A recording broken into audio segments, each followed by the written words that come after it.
வணக்கம். சற்று முன் கிடைக்கப்பெற்ற மிக முக்கியமான செய்தி ஒன்று வெளியாகி உள்ளது. தேர்தலுக்கு பின் வெளியான கருத்து கணிப்பு. திமுக படுதோல்வி, அதிமுக வெற்றியடையும் விஜய் அவர்களது உதவியுடன் என்ற தகவல் கிடைக்கப்பெற்றுள்ளது.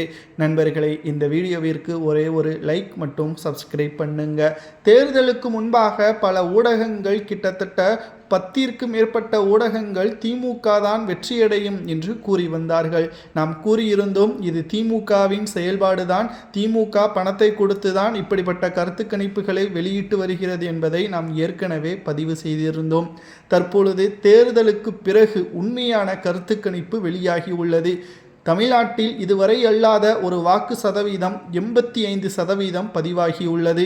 மாற்றம் வேண்டும். இதுவரைக்கும் திமுக ஆட்சி அமைத்தது போதும். சொன்ன வாக்குறுதியை நிறைவேற்றாத ஆட்சி இனி தேவையில்லை. மக்கள் ஓட்டுக்களை, இதற்கு முன்னால் அரசியல் என்னவென்று தெரியாதவர்கள் அதை ஓட்டுக்களை செலுத்தாமல் பின்தங்கியுள்ளனர். ஆனால் இப்பொழுது நடிகர் விஜய் அவர்கள் அரசியலுக்கு வந்த பிறகு அரசியல்னா என்ன என்பதை புதிய யங்ஸ்டர்ஸ், அதாவது ஜென்சி பசங்க தற்பொழுது மாற்றத்தை எதிர்நோக்கி ஒவ்வொரு ஓட்டுக்களையும் மாற்றியுள்ளனர்.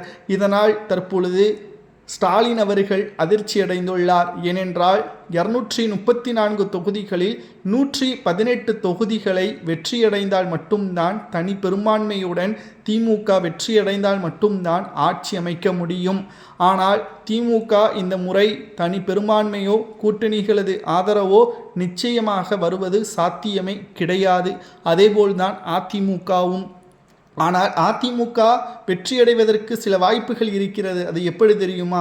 விஜய் அவர்கள் உதவியுடன் நிச்சயமாக அதிமுக ஆட்சியை அமைக்கும். எப்படி ஆந்திராவில் ஒட்டுமொத்தமாக சந்திரபாபு நாயுடு அவர்களுக்கு ஆதரவை கொடுத்து பவன் கல்யாண் அவர்கள் துணை முதல்வராக பொறுப்பேற்றாரோ, அதேபோல் தமிழ்நாட்டிலும் கூட்டாட்சி அமையும் என்ற தகவல் தேர்தலுக்கு பிந்தைய கருத்து கணிப்புகளில் வெளியாகியுள்ளது. ஏனென்றால் வாக்கு சதவீதம் இங்கு அதிகரித்துள்ளது. எஸ்ஐஆர் படிவத்தின் மூலம் பல வாக்காளர்கள் நீக்கப்பட்டுள்ளனர். தமிழ்நாட்டில் மாற்றம் வேண்டும் என்று ஜென்சி பசங்க சமூக வலைதளங்கள் தேர்தலுக்கு முந்தின நாளே இணையதளங்கள் முழுவதும் விஜய் அவர்களது போட்டோக்களை பதிவு செய்துள்ளனர். அது மட்டுமல்ல, எடப்பாடி பழனிசாமிற்கான ஆதரவுகளும் பெருகியுள்ளது. திமுக ஆட்சி வேண்டாம் என்ற நிலைமையும் மக்கள் மத்தியில் ஆழமாக பதிந்துவிட்டது.